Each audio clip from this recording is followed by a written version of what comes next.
ત્રણ વાત રાખજો યાદ, તમે ત્રણ વાત રાખજો યાદ. જીવનમાં લાવવા મીઠો સ્વાદ, તમે ત્રણ વાત રાખજો યાદ. જીવનમાં લાવવા મીઠો સ્વાદ, તમે ત્રણ વાત રાખજો યાદ. પ્રભુને સ્મરજો શ્વાસે શ્વાસ, પ્રભુને સ્મરજો શ્વાસે શ્વાસ. ઉઠતા ઉઠતા જમતા ખાસ, સસુતા ઉઠતા જમતા ખાસ. જીવન ગણજો પ્રભુનો પ્રસાદ, તમે ત્રણ વાત રાખજો યાદ. જીવન ગણજો પ્રભુનો પ્રસાદ, તમે ત્રણ વાત રાખજો યાદ. પ્રભાતે ઉઠતા નિસંગાત, પ્રભાતે ઉઠતા નિસંગાત. નિરખજો નિજનો જમણો હાથ, નિરખજો નિજનો જમણો હાથ. ગુણજો ઋષિ મુનિઓનો સાદ, તમે ત્રણ વાત રાખજો યાદ. દસુણજો ઋષિ મુનિનો સાદ, તમે ત્રણ વાત રાખજો યાદ. કરના મૂળમાં શારદા માત, કરના મૂળમાં શારદા માત. આંગળે લક્ષ્મી સે સાક્ષાત, આંગળે લક્ષ્મી સે સાક્ષાત. હથેળીએ હરી સદાયાત, તમે ત્રણ વાત રાખજો યાદ. હથેળીએ હારી સદાય યાત, તમે ત્રણ વાત રાખજો યાદ. કાંડે બુદ્ધિ જ્ઞાન ઉપદેશ, સકાંડે બુદ્ધિ જ્ઞાન ઉપદેશ. આંગળા કર્મ આંગળા કર્મ તણો સંદેશ, આંગળા કર્મ તણો સંદેશ. હથેળીમાં ભક્તિનો સેનાદ, તમે ત્રણ વાત રાખજો યાદ. હથેળીમાં ભક્તિનો સેનાદ, તમે ત્રણ વાત રાખજો યાદ. ભોજન માનજો પ્રભુનો પ્રસાદ, ભોજન માનજો પ્રભુનો પ્રસાદ.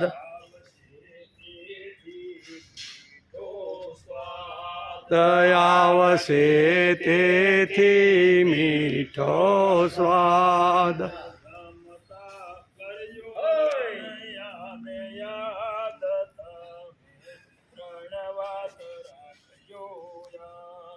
રમતા કરજો યાદ, તમે ત્રણ વાત રાખજો યાદ.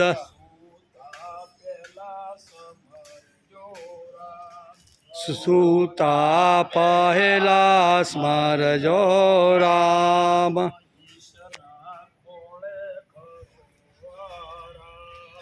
ઈશના કોળે ખરો આરામ. ધરજો પ્રભુને પાદ, તમે ત્રણ વાત રાખજો યાદ. દત્તન મન ધરજો પ્રભુને